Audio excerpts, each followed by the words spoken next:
말씀입니다. 아멘. 오늘 이 말씀을 가지고 함께 말씀을 나누기 원합니다. 오늘 나무 얘기가 나오는데 여러분들 나무 하면 생각나는 게 뭐예요? 나무 할 때 생각나는 어떤 이미지에 따라서 그 사람의 심성을 파악할 수 있다. 뭐 이런 글이 있더라고요. 제가 한번 그 내용을 좀 알려드리면 이렇습니다. 나무 할 때 푸른 잎, 단풍 이런 게 생각나면은 감성적인 분이에요. 그런데 또 나무 하면은 낙엽이 떨어져서 아유 그거 청소해야 된다라는 생각을 먼저 한다면 감성이 없는 분이에요. 근데 나무 그러는데 그걸 땔감을 만들어서 파이어플레이스에 늘 생각하고 있다. 이건 굉장히 이기적인 사람이라는 거예요. 나무 그러는데 제목이 생각나가지고 그거 가지고 책상을 만들고 테이블을 만들어야지 한다면 그는 실용적인 사람이다 얘기할 수 있어요. 나무 그러는데 나무에 달려있는 사과가 생각나고 배가 생각난다면 당신은 먹보입니다 이렇게 얘기해요. 근데 나무 그러는데 어떤 분이 희한하게 나무 위에 있는 트리하우스가 생각이 난다면, 제가 사진도 찾아봤습니다만 아마 이런 게 생각난다면 당신은 어린아이 같은 사람이다. 그런데 어떤 사람은 나무 그러면 또 희한하게 레드우드가 생각이 나고 그 레드우드 가운데 터널이 있는 이런 나무가 생각난다면 당신은 엽기적인 사람이다.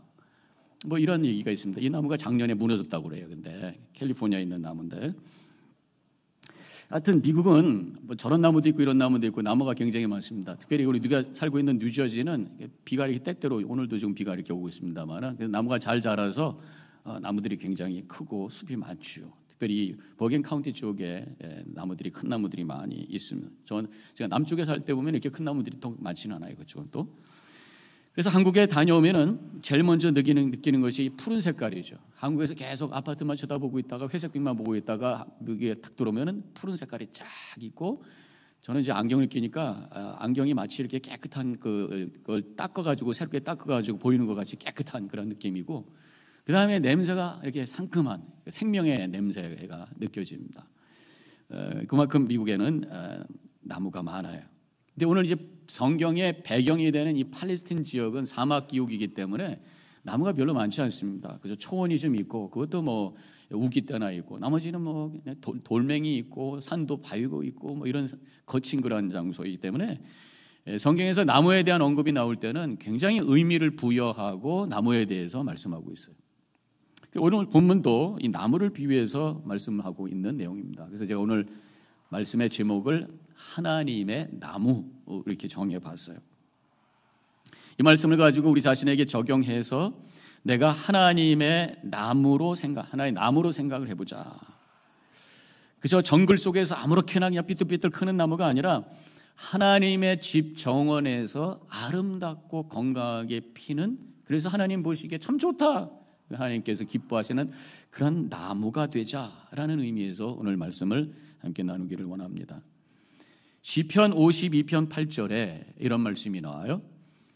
그러나 나는 하나님의 집에 있는 푸른 감람나무 같으며 하나님의 임자심을 영원히 의지하리로다. 하나님 집에 있는 나무, 하나님의 정원에 있는 나무가 아름답게 서 있는 그 나무가 되겠습니다 고백하는 구절인 것입니다. 오늘 이게 호세아 말씀은 이스라엘 백성을 지금 나무로 비유하면서 말씀하고 있는 것이에요. 이 14장에 보면 이 타락한 이스라엘 백성들을 향해서 돌아오라고 초청해요. 그래서 이사야 14장 1절에는 이렇게 시작하고 있습니다. 이스라엘아, 내 하나님 여호와께로 돌아오라. 그래서 돌아오는 자에게 회개하고 돌아올 때 하나님께서 이슬이 되어 주시고, 그래서 이스라엘을 아름다운 나무로 세워주시겠다 약속해 주시는 말씀이 오늘 봉독한 말씀인 것입니다. 이슬과 같이 하나님의 생명의 은혜로 말미암아 회복된 건강한 나무와 같은 존재가 되게 할 것이다, 그런 말씀이에요. 그래서 오늘 봉독한 말씀을 통해서 하나님의 건강한 나무가 되기 위해서 어떤 모습이 되어야 될 건가, 세 가지의 어떤 나무의 특징과 그 모습이 오늘 본문에 나오고 있어요. 무엇보다도 먼저 뿌리가 깊어야 된다는 거예요. 그래서 5절 말씀에 이렇게 쓰여져 있어요. 내가 이스라엘에게 이슬과 같으리니 그가 백합화 같이 피겠고 레바논 백향목 같이 뿌리가 박힐 것이라. 레바논 백향목같이 깊은 뿌리가 땅에 박힐 것이다.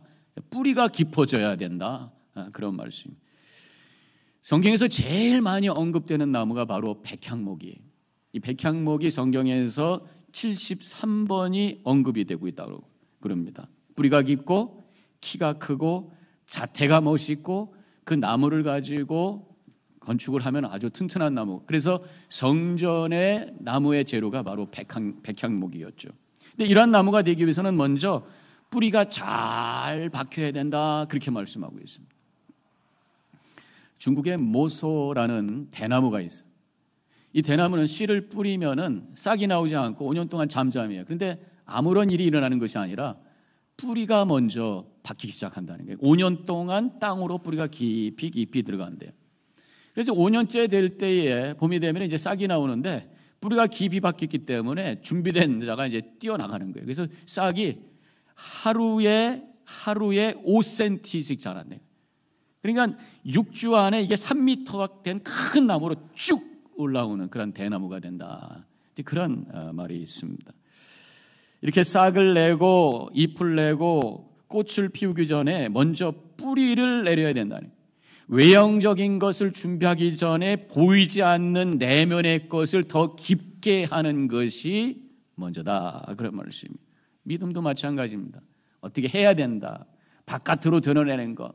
이거보다도 먼저 내면의 것, 영혼의 내용, 영성, 이것이 더 우리에게 중요한, 거기서 흘러나오는 자연스러운 모습 속에서 아름다운 나무가 될 때에 하나님 기뻐하시는 삶이 된다고 하는 것입니다. 그래서 성도는 내가 어떻게 외적으로 다른 사람들에게 보여야 된다라는 것을 생각하기 전에 먼저 깊은 영성, 뿌리 깊은 영성을 소유하기 위해서 우리가 믿음 생활 잘 해야 되는 거예요. 골로새서 2장 6절과 7절에는 그래서 이렇게 쓰여져 있어요. 그러므로 너희가 그리스도 예수를 주로 받았으니 그 안에서 행하되 그 안에 뿌리를 박으며 세움을 받아 교훈을 받은 대로 믿음에 굳게 서서 감사함에 넘치게 하라. 그렇게 말씀하고 있습니다. 예수 믿는 것이 예수 믿습니다 말로만 하는 것이 아니라 그리스도 안에 내 삶의 뿌리를 내리는 것이다. 그런 말씀. 그런데 예수를 믿는다고 우리가 고백을 해도 결국 뿌리의 깊이는 다를 수가 있어요. 어떤 사람은 그 뿌리가 예수님께 살짝 다. 예수님을 입으로 고백하고 교리적으로 고백하지만 그분으로부터 양분을 섭취받고 수분을 섭취하고 생수를 섭취받고 그래서 성장하는 그런 모습은 아직 아니에요. 영성이라는 게 뭡니까? 뿌리가 깊어져서 예수님의 마음과 인격과 그 존재 속으로 푹 들어가서 예수님의 사람으로 성장하는 이것이 바로 예수님께 뿌리 박은 믿음의 모습인 줄로 믿습니다. 그런 사람은 예수님과 인격적으로 교제하고 그분의 음성을 듣고 그분의 생각이 내 생각이 되고 그분의 마음이 내 마음이 되어서 살아가는 그런 삶을 사는 것이 영성의 믿음은 똑같은지 모르지만 영성의 깊이는 다르다라고 하는 거죠. 그래서 하나님의 나무가 된다고 하는 것은 깊은 영적인 뿌리를 내리는 것이. 그렇다면 뿌리의 역할이 뭔지 한번 생각을 해볼까요? 나무가 있는데 뿌리가 하는 일이 뭘까? 뿌리가 있어야 나무가 서게 되어 있습니다. 통나무만 올려놓는다고 그게 있겠어요? 뿌리가 깊이 박혀야 바람이 불고 뭐 해도 흔들흔들해도 제자리에 잘 있게 되는 것입니다. 근데 보면은요, 이 나무는 크고 잎사귀는 무성한데 뿌리가 얕은 나무들이 있어요. 이 나무들은 보통 때는 몰라. 근데 폭풍이 불면은 그 다음에 문제가 생긴단 말이에요. 작년 이맘때쯤에 그때는 뭐 이름을 기억을 못하는데 폭풍이 지나갔습니다. 뭐 토네이도도 좀 있었고 그랬어요. 그래서 막 온갖 나무들이 넘어지고 그래서 그때 전기도 끊어지고 뭐 인터넷도 안 되고 며칠 동안 불편했던 적이 있었잖아요.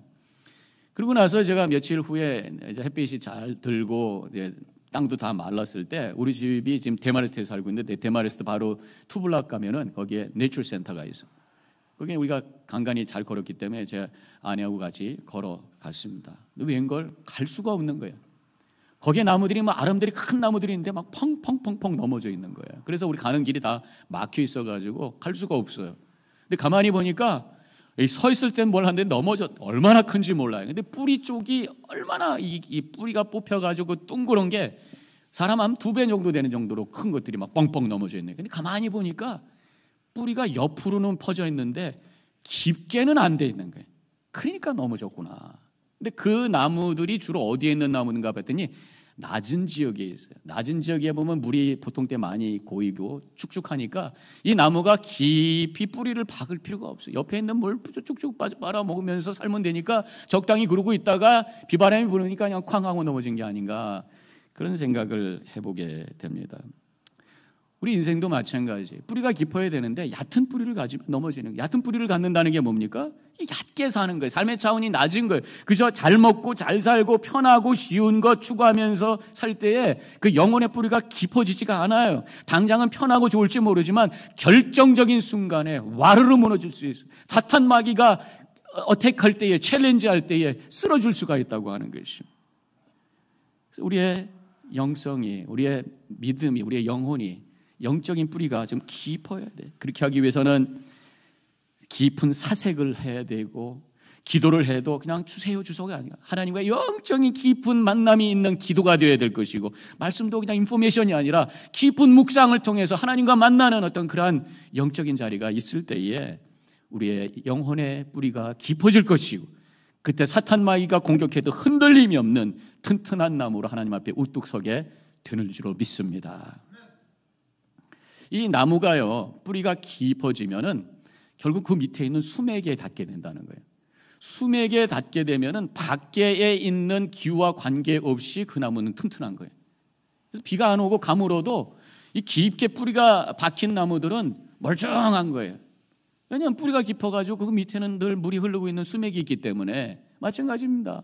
우리의 영적인 뿌리가 깊어지면요, 세상의 문제와 관계없이 여전히 푸르청청하고 하나님을 향한 열정을 가지고 기쁨을 잃지 않고 감격과 감사 속에 살아갈 수 있는 그런 아름다운 나무가 된다고 하는 것입니다.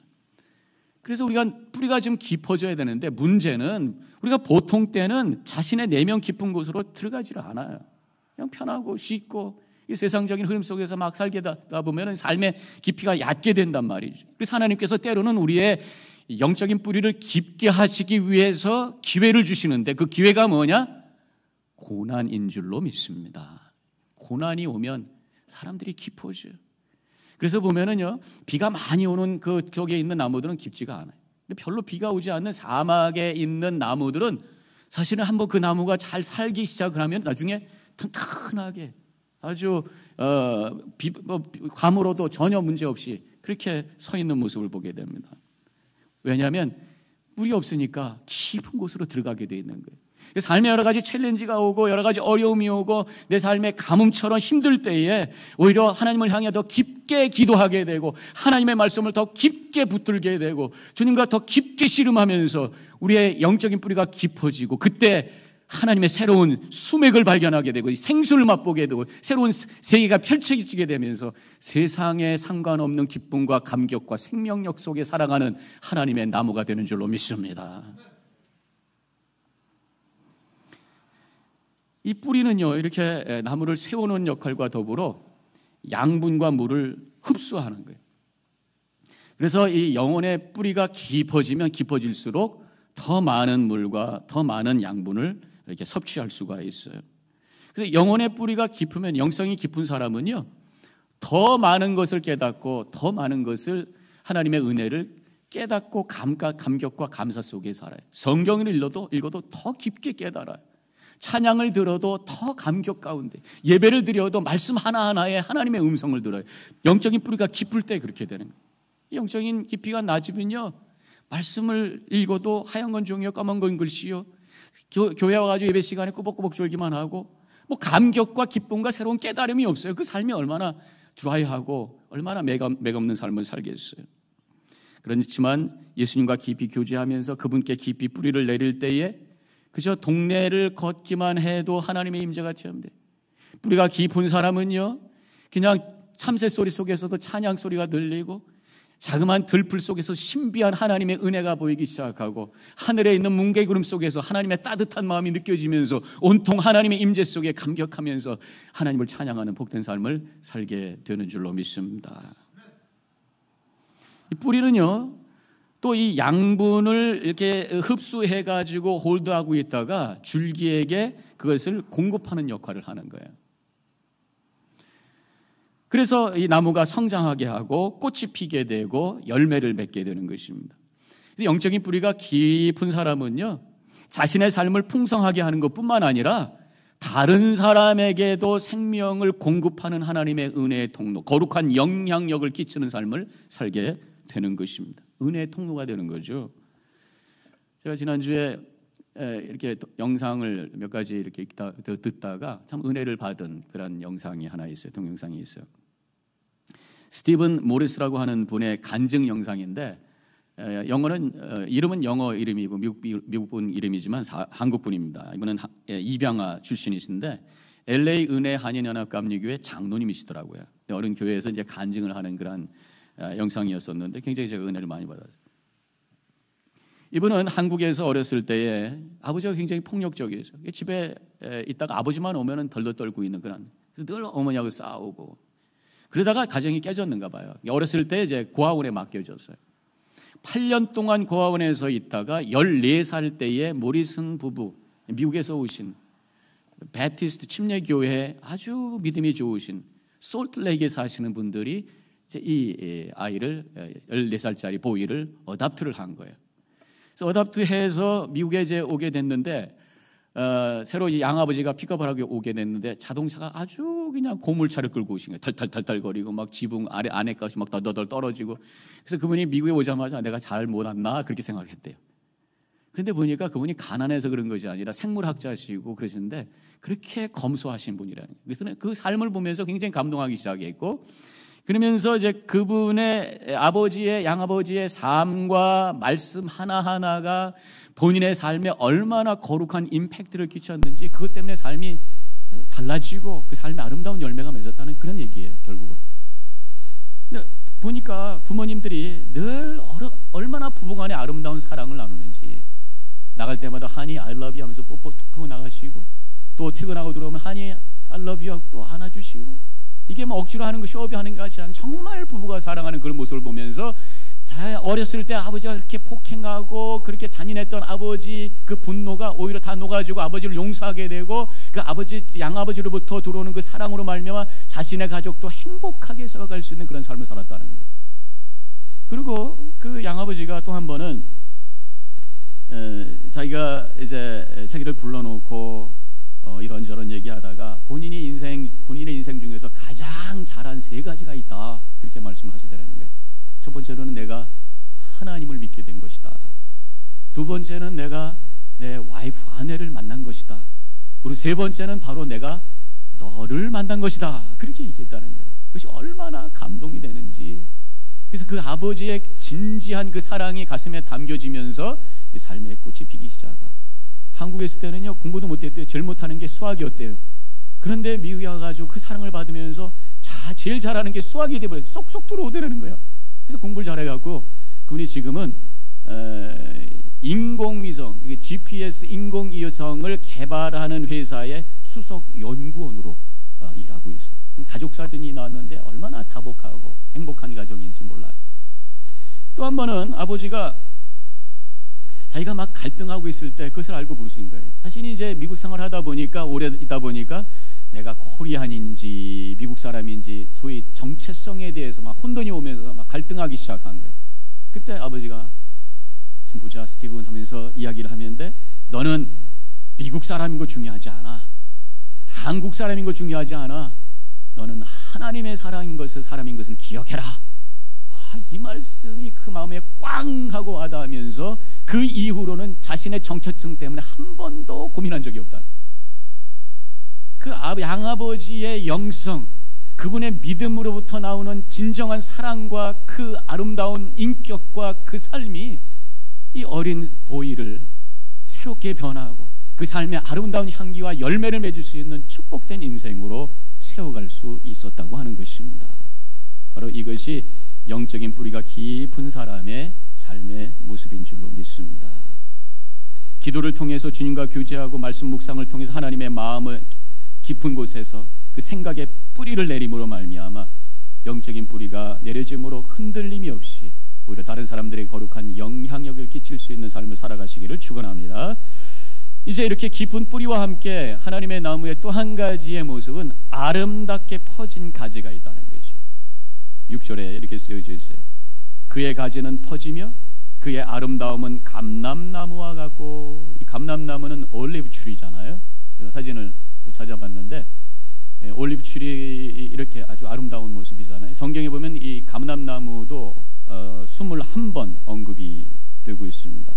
이 가지가 퍼지면 잎이 무성해지고, 그러면 나무의 자태가 저렇게 아름다워지고, 그래서 성장도 잘 되고 열매도 맺게 되어 있어요. 그런데 이 잎사귀가 하는 일이 뭡니까? 나뭇 잎에서 하는 일이 뭐예요? 광합성 작용을 하게 되어 있어요. 광합성 작용이라고 하는 것은 뿌리에서 올라온 수분하고, 그 다음에 밖에서 들어온 이산화탄소하고, 그 다음에 햇빛이 들어와서 이것을 믹스해가지고 영양분을 만드는 것이에요. 탄수화물을 만들어서 다시 나무에게 보내서 나무를 자라게 하고 꽃을 피게 하고 열매를 맺게 하는 중요한 역할을 하는 것이 바로 광합성 작용이에요. 근데 이 광합성 작용에 있어서 가장 중요한 절대적인 요인이 뭐냐, 있어야 될 것이 뭐냐, 바로 햇볕이라는 거예요. 햇볕이 없으면 아무것도 안 되는 거예요. 그래서 우리의 하나님의 나무로서의 우리의 삶의 가지가 펴지고 그 잎사귀가 푸르 청청하기 위해서는 빛으로 나가야 돼요. 바로 빛 대신 하나님 앞에 나아갈 때에 우리의 삶이 무성한 가지를 펼 수 있는 아름다운 나무가 되는 줄로 믿습니다. 어둠 속에 있으면 안 되는 거예요. 빛 대신 주님 앞으로 나가는 거예요. 그것을 우리가 코람데오, 하나님 앞에 있는 믿음이다. 하나님 앞에 있을 때 내 속에 있는 어둠이 다 사라지고, 그렇게 되면 나에게 있는 죄된 모습이 드러나게 되면서 회개하게 되고, 회개할 때 하나님의 은혜의 빛이 느껴지면서 감격과 감사 속에 살게 되고, 그때 우리 삶의 열매가 맺어지는 복된 인생이 되는 줄로 믿습니다. 그런데 그 잎을 자라지 못하게 하는 게 있어요. 바로 잎을 갉아먹는 벌레가 있어요. 제가 언젠가 집에서 에그플란트, 그러니까 가지를 이렇게 화분에 넣어서 키워봤던 적이 있었습니다. 먼저 살던 집에서.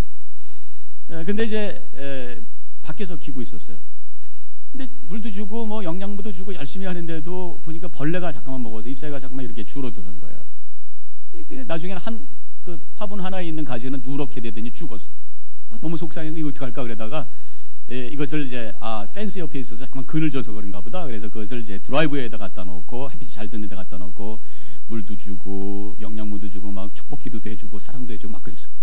근데 이놈이 얼마나 잘 자라는지 쭉쭉쭉쭉 자라면서 계속 벌레가 먹어요. 근데 벌레 먹는 속도보다 잎이 자라는 속도가 훨씬 빨라. 그러니까 나중에 꽃도 피고 또 가지가 막 생기고, 그래서 따가지고 후려판에 지글지글 해가지고 맛있게 잘 먹었다. 그래서 거기서 깨달은 게 있어요. 하나님의 나무가 되기 위해서는요, 하나님의 사랑과 은혜의 빛을 많이 쏘여야 되겠구나. 하나님의 은혜의 자리로 적극적으로 움직여야 된다는 거예요. 예배의 자리, 성도 교제의 자리, 사역의 자리로 우리가 열심히 나아갈 때에 하나님의 은혜와 그 사랑과 그 생명이 나에게 쪼임으로 말미암아 나를 방해하는 모든 것들을 이겨내며 생명력을 발할 수 있는 하나님의 나무가 되는 줄로 믿습니다. 저는 요즘에 좀 걱정되는 것이요, 이 팬데믹 때문에 하나님 앞으로 은혜 자리로 나오지 못하는 그런 분들이 많이 계시잖아요. 이해해요. 그렇지만 영적으로는 시들고 어려워지는 것이 아닌가. 제가 가끔 성도님들하고 몇 번 이렇게 컨택해 보면은 푹 꺼진 분들이 있어요. 걱정돼요.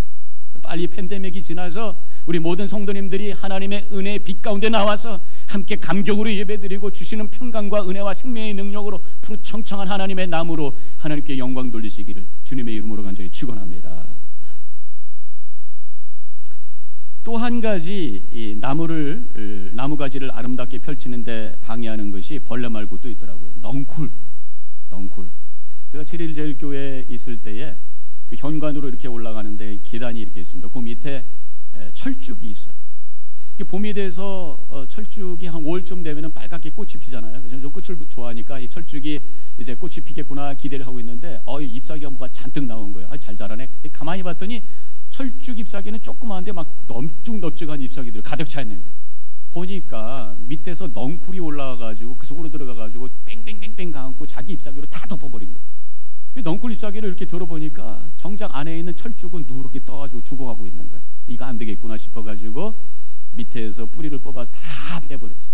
그때 한 3분의 1 정도는 이미 죽었어요. 그렇지만 그것을 벗겨내니까 나중에 푸르게 변하고 결국 5월달 돼가지고 꽃이 피는 것을 보면서 제가 너무 기뻤던 적이 있습니다. 제가 영적인 깨달음을 또 갖게 되었을 때 우리 삶도요, 그저 ip사기만 무성하다고 해서 살아있는 것이 아니다라는 거예요. 그래서 세상적인 것이 잘 되고 사업이 잘 되고 그래서 즐겁고 행복하다고 해서 그게 다가 아니라는 것이에요. 그런데 정작 영혼 깊은 곳은 모든 게 잘 되는 것 같지만 정작 내 영혼 깊은 곳은 텅 빈 상태가 될 수 있다는 거예요. 나의 삶이 넝쿨로 감겨있기 때문에 이 넝쿨이라고 하는 것은요, 보이는 모를 붙들고 올라가더라고요. 그래서 우리의 삶에도 세상적으로 보이는 어떤 것들, 재물과 명성, 세상의 소위 성공이라고 하는 것을 붙들고만 올라가다 보면은 자신의 영혼과 존재 깊은 곳이 누렇게 그 생명이 잃어버린, 누렇게 그 생명이 시들어버리는 그런 상황이 될 수가 있다고 하는 것입니다. 넝쿨은요, 조금만 공간이 있어도 올라와서 휘젓고 다니면서 그 나무를 목을 조르고 그 모든 것을 다 감싸버리며 해를 막아버리는 거예요. 하나님의 은혜와 하나님의 사랑을 가려버림으로 영적으로 시들게 하는 것이 바로 이 세상의 욕심의 넝쿨이라고 하는 것입니다. 그래서 우리의 가지가 아름답게 펴지고 또 아름답게 잎사귀가 펴지는 생명력 충만한 나무가 되기 위해서는 우리를 지금 감고 있는 욕심의 넝쿨, 죄의 넝쿨, 쾌락의 넝쿨, 게으름의 넝쿨을 뿌리채 뽑아야 된다고 하는 거예요. 근데 잎사귀만 자꾸 잡아 당긴다고 되는 게 아닙니다. 그 나무 밑으로 내려가니까 거기에 땅에서 올라오는 줄기가 있어요. 그걸 뽑아내면 되는 거예요. 삶의 바닥을 좀 들여다 봐야 된다는 거예요.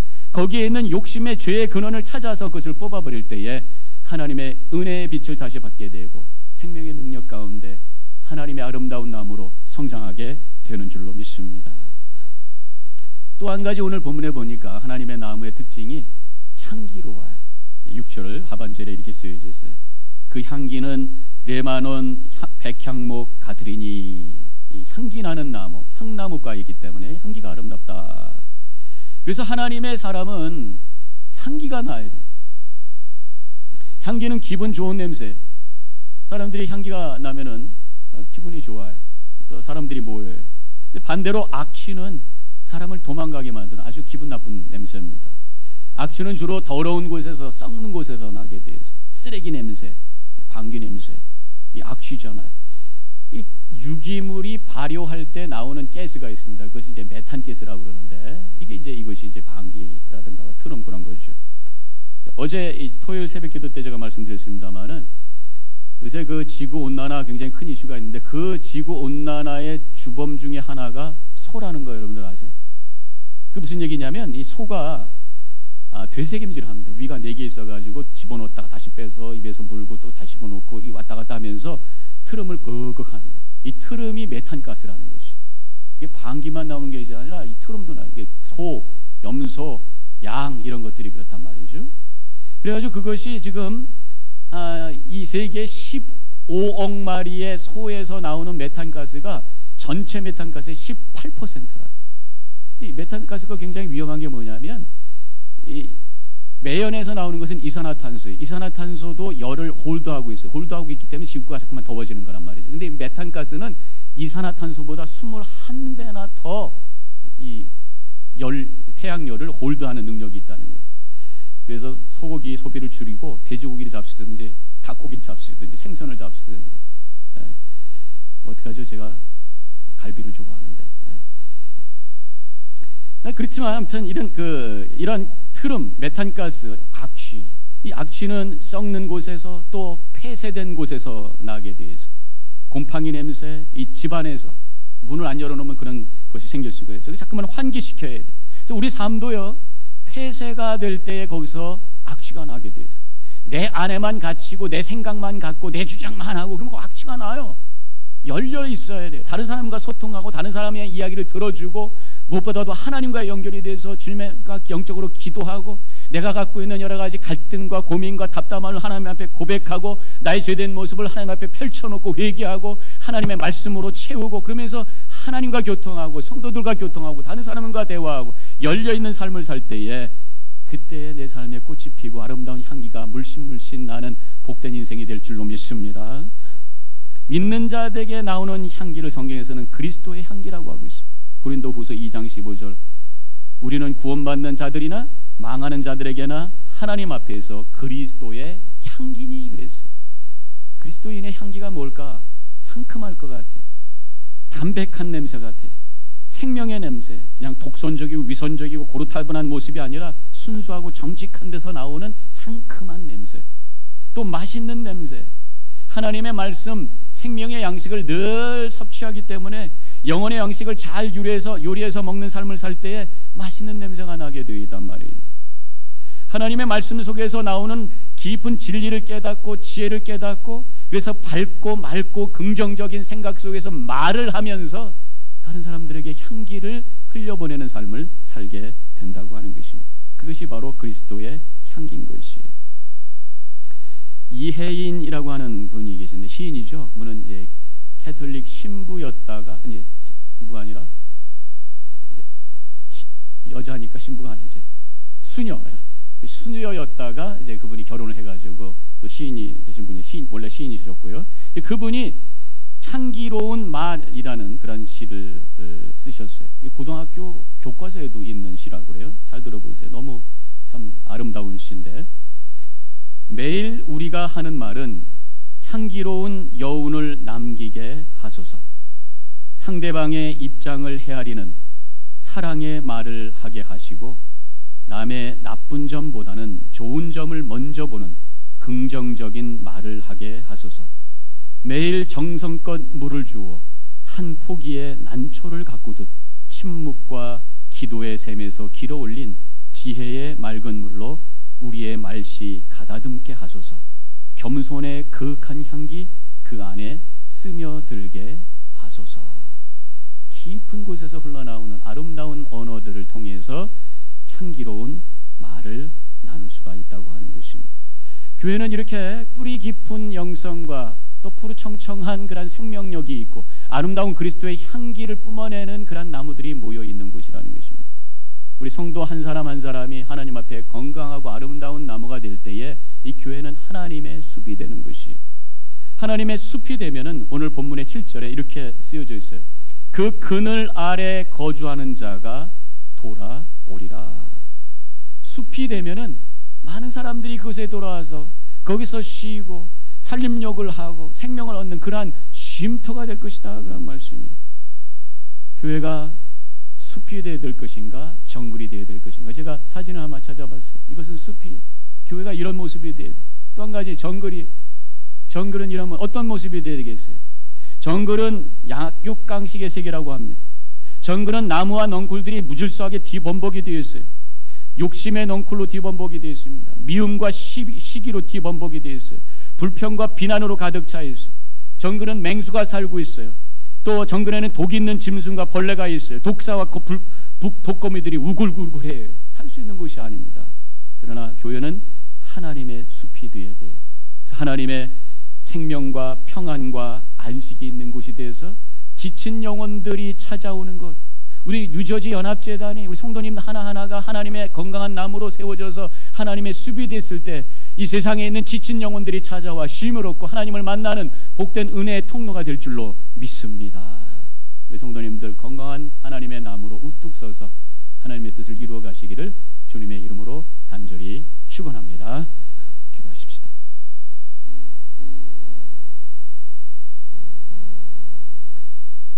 하나님의 나무, 내 자신이 어떤 모습으로 주님 앞에 서 있는지 되돌아 보시기를 바랍니다.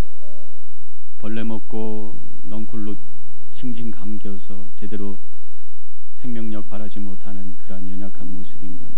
뿌리가 얕아서 흔들흔들거리고 있는 그런 모습은 아닌가요? 하나님의 나무로 우뚝 서서 우리가 하나님의 숲을 만들어 많은 영혼들을 품을 수 있는 교회로 세워가기로 결단하는 이 시간이 되시기 바랍니다.